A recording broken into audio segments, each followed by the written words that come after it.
खंडेराजुरी येथे राजे उमाजी नाईक यांची पुण्यतिथी अत्यंत उत्साहात आणि भावनिक वातावरणात साजरी करण्यात आली।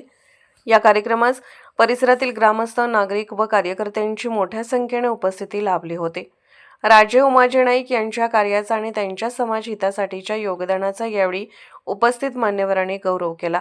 कार्यक्रम प्रसंगी बोलताना तानाजीराव पाटील यांनी राजे उमाजी नाईक यांचे कार्य अत्यंत मोठे व प्रेरणादायी असल्याचे सांगितले। काही व्यक्ती केवळ जनतेचे हित डोळ्यासमोर ठेवून काम करतात आणि राजे उमाजी नाईक हे त्यांचे उत्तम उदाहरण असल्याचे त्यांनी नमूद केले। त्यांच्या आचरणातून आणि विचारातून आपण सर्वांनी प्रेरणा घेत समाजासाठी प्रामाणिकपणे काम करण्याची गरज असल्याचेही त्यांनी सांगितले। याचवेळी एरंडोली जिल्हा परिषद गटातून भारतीय जनता पार्टीकडून निवडणूक लढवत असलेल्या जयश्रीताई तानाजीराव पाटील यांनी उपस्थितांना संबोधित केले।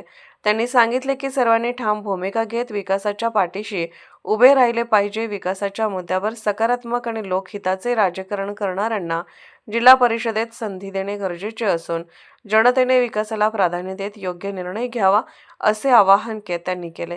तसेच एरंडोली पंचायत समिती गणाच्या उमेदवार मनीषा रामगोंडा पाटील या देखील ही निवडणूक लढवत असून विकासाभिमुख विचारधारेतून त्या जनतेसमोर जात असल्याचे यावेळी सांगण्यात आले।